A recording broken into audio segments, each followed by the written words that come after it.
చూస్తూ ఉన్నాం దేశంలో ఈరోజు విద్యా వ్యవస్థ ఈరోజు ప్రపంచంతో పోటీ పడే విధంగా ముందుకెళ్తా ఉంది. గతంలో మనం ఇటీవల 33 సంవత్సరాల తర్వాత నూతన విద్యా విధానాన్ని మన దేశంలో తెచ్చుకున్నాం. మరి ఇప్పటి వరకు మనం చూస్తూ ఉంటే నాకు సంబంధించినటువంటి బంధువులు కావచ్చు, మీకు తెలిసినటువంటి వాళ్ళు కూడా చాలామంది విద్యార్థులు చదువుకోవడం కోసం అమెరికానో, ఆస్ట్రేలియానో, కెనడానో ఇతర దేశాలకు వెళ్ళేటువంటి వాళ్ళు వెళ్తూ ఉన్నారు. ఇంకా కానీ ఈరోజు పరిస్థితి మారాల్సినటువంటి అవసరం ఉంది. మన విద్యార్థులు ఎవరు కూడా ఇతర దేశాలకు వెళ్ళి చదువుకోవాల్సినటువంటి అవసరం లేదు. ఇతర దేశాలకు పోటీ పడే విధంగా మనం కూడా విద్యా వ్యవస్థను నిర్మాణం చేసుకొని ఆ రకమైనటువంటి అంతర్జాతీయ పరిణామాలకు అనుకూలంగా ఈరోజు మన యొక్క దేశంలో కూడా విద్యా సంస్థలు పెరుగుతూ ఉన్నాయి. ఈరోజు డాక్టర్ చదవడం కోసం ఇతర దేశాలకు వెళ్తూ ఉన్నారు. వచ్చిన తర్వాత మళ్ళీ మనం వాళ్ళకన్నీ నేర్పాల్సిన పరిస్థితి ఏర్పడింది. అందుకే ఈరోజు మన ప్రభుత్వం నిర్ణయించింది దేశంలో అన్ని జిల్లాలలో కూడా మెడికల్ కాలేజీలు ఉండే విధంగా చర్యలు తీసుకుంటున్నారు. అనేకమైనటువంటి మెడికల్ కాలేజీలు వస్తూ ఉన్నాయి. అదేవిధంగా మెడికల్కి సంబంధించినటువంటి పీజీ సీట్లు పెరుగుతూ ఉన్నాయి. యూనివర్సిటీస్, కొత్త యూనివర్సిటీ వస్తూ ఉన్నాయి, డీమ్డ్ యూనివర్సిటీస్ వస్తూ ఉన్నాయి. కాబట్టి రానున్న రోజుల్లో ఏదైనా దేశంలో మరి ప్రపంచంలో మంచి విశ్వవిద్యాలయం, మంచి విద్యా సంస్థ ఉంటే ఆ విద్యా సంస్థను మన దేశానికి పిలుద్దాం తప్ప మన దేశానికి సంబంధించినటువంటి విద్యార్థులు ఎవరు కూడా ఇతర దేశాలకు వెళ్ళి చదువుకోవాల్సినటువంటి అవసరం లేదు. ఆ పరిస్థితి త్వరలో రాబోతూ ఉంది. ఇతర దేశాలకు సంబంధించినటువంటి వాళ్ళు ఇప్పటికే మరి EU కంట్రీస్ కావచ్చు, అరబ్ కంట్రీస్ కావచ్చు, ఆఫ్రికా దేశాలు కావచ్చు, వేలాది మంది విద్యార్థులు ఈరోజు భారతదేశానికి వచ్చి చదువుకుంటున్నారు. మన యొక్క సెంట్రల్ యూనివర్సిటీ తీసుకున్నా, మన యొక్క ఉస్మానియా విశ్వవిద్యాలయం తీసుకున్నా, లేకపోతే అనేక విశ్వవిద్యాలయాలు దేశంలో ఇతర దేశాలకు సంబంధించినటువంటి విద్యార్థులు మన దేశానికి వస్తూ ఉన్నారు. ఇది పెరగాల్సిన అవసరం ఉంది. అందుకే ఈ సందర్భంగా నేను మన తెలంగాణ ప్రజలకు కోరుతా ఉన్నాను, మీరు మీ పిల్లలను ఎవరు కూడా ఇతర దేశాలకు పంపించేటువంటి మరి ప్రయత్నం, ఇబ్బందులకు గురై చేయకూడదు.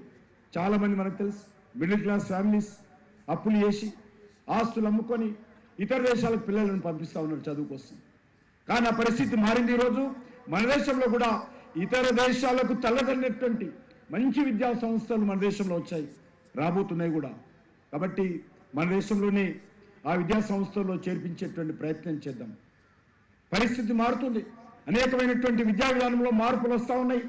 ఆ విద్యా విధానంలో వచ్చేటువంటి మార్పులకు అనుకూలంగా మన విద్యా వ్యవస్థను కూడా ముందుకు తీసుకెళ్లేటువంటి ప్రయత్నం చేస్తాము. అందులో భాగంగానే ఈరోజు మరి అందరికీ అందుబాటులో ఉండేటువంటి విద్యా వ్యవస్థ తీసుకురావాల్సినటువంటి అవసరం ఉంది. దానికి అనేక రకాలుగా ఫీజు రియంబర్స్ స్కీమ్ కావచ్చు, లేకపోతే ఇతరత్ర అనేక రకాల స్కాలర్షిప్స్ కావచ్చు, ఇవన్నీ కూడా అందరికీ విద్య అందుబాటులో ఉండే విధంగా ప్రయత్నం చేసేటువంటి కార్యక్రమంలో భాగంగా గత అనేక సంవత్సరాలుగా మన దేశంలో జరుగుతూ ఉంది. దాన్ని ఇంకా ముందుకు తప్పకుండా మనం తీసుకెళ్లాల్సినటువంటి అవసరం ఉంది. ఈరోజు మరి ఏవిఎన్ రెడ్డి గారు లేక్ఫీల్డ్ గ్లోబల్ స్కూల్ ఈరోజు ప్రారంభించుకుంటున్నారు. సిబిఎస్ఈ స్టాండర్డ్ మరి ఈరోజు అద్భుతంగా ఒక మంచి స్కూలు ఈ ప్రాంతంలో రావడము చాలా సంతోషంగా ఉంది. ఎందుకంటే ప్రత్యేకంగా నేను జన్మించింది ఈ పటేల్గూడ గ్రామంలోనే, నేను ఇక్కడ చదువుకున్నది పటేల్గూడ గ్రామంలోనే, నేను హై స్కూల్కి వచ్చింది ఇబ్రాహీంపట్నం స్కూల్లో. కాబట్టి ఈ యొక్క ల్యాండ్ మీద అనేక సార్లు ఆడుకున్నటువంటి ఈ భూమి, మరి ఇక్కడ తిరిగినటువంటి భూమిలో ఈరోజు మరి ఏ రకంగా అభివృద్ధి జరుగుతూ ఉందో మనం చూస్తూ ఉన్నాం. మన కళ్ళ ముందే అద్భుతమైనటువంటి అభివృద్ధి దేశవ్యాప్తంగా ఈరోజు జరుగుతూ ఉంది. దేశంలో అనేక రాష్ట్రాలలో, అనేక మరి జిల్లాలలో కూడా అనేక మంచి విద్యా సంస్థలు వస్తూ ఉన్నాయి.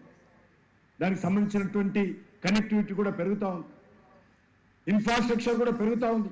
మనకు తెలుసు విద్యుత్ కోతలు ఉండేటువంటి దేశంలో ఈరోజు విద్యుత్ కోత లేనటువంటి ఒక న్యూ ఇండియా ఈరోజు నిర్మాణం జరిగింది. ఎందుకంటే నేను విద్యుత్ సంబంధించినటువంటి ప్రతిరోజు మానిటరింగ్ కూడా నాకు ఉంటుంది. ఎందుకంటే బొగ్గు ద్వారా 74% ఈరోజు విద్యుత్ దేశంలో ఉత్పత్తి జరుగుతూ ఉంది. 74%. కాబట్టి విద్యుత్ కోతలు ఉండకూడదు. విద్యా సంస్థల్లో మెడికల్ సీటు కానీ ఇంజనీరింగ్ సీటు కానీ అందరికీ అందుబాటులో ఉండడం చర్యలు తీసుకోవడం జరిగింది. ఈరోజు దేశంలో ఎవరికైనా సరే ఈరోజు ఇంజనీరింగ్ సీట్లు లభిస్తూ ఉన్నాయి. కానీ నాణ్యమైనటువంటి విద్య ఈ యొక్క విద్యా సంస్థల్లో ఇంకా పెరగాల్సినటువంటి అవసరం ఉంది. అందుకే నేను ఏవిఎన్ రెడ్డి గారిని కోరుతా ఉన్నాను, రానున్న రోజుల్లో నాణ్యమైన విద్య మనం విద్యార్థులకు ఈ సమాజానికి అందించాలి. ఎందుకంటే ఈరోజు భారతదేశంలో అనేక రకాలుగా మార్పులు వస్తూ ఉన్నాయి, న్యూ టెక్నాలజీ వస్తూ ఉంది. ఈరోజు మన యూత్ ఎవరైతే ఉన్నారో ప్రపంచంలో అత్యధికమైనటువంటి జనాభా యూత్ పాపులేషన్ ఈరోజు ఇండియాలో ఉంది. ఏ దేశంలోకి వెళ్ళినా కూడా అభివృద్ధి చెందిన దేశాల్లో కూడా మన ఇండియన్ యూత్ ఆయా దేశాల్లో కీలక రంగాల్లో ఉన్నారు. తప్పకుండా రానున్న రోజుల్లో భారతదేశం యొక్క యువత తమ మేధస్సు ద్వారా ప్రపంచాన్ని శాసించేటువంటి పరిస్థితి మనం తీసుకురావాలి. ఆ దిశలోనే మరి అన్ని విద్యా సంస్థలు పనిచేసేటువంటి ఉపాధ్యాయులు మరి ప్రయత్నం చేయాలని చెప్పి నేను కోరుకుంటూ, నేను ఎక్కువ సమయం తీసుకోకుండా మరొకసారి గౌరవనీయులు ఏవిఎన్ రెడ్డి గారికి వారి జన్మదినోత్సవ సందర్భంగా హృదయపూర్వకమైన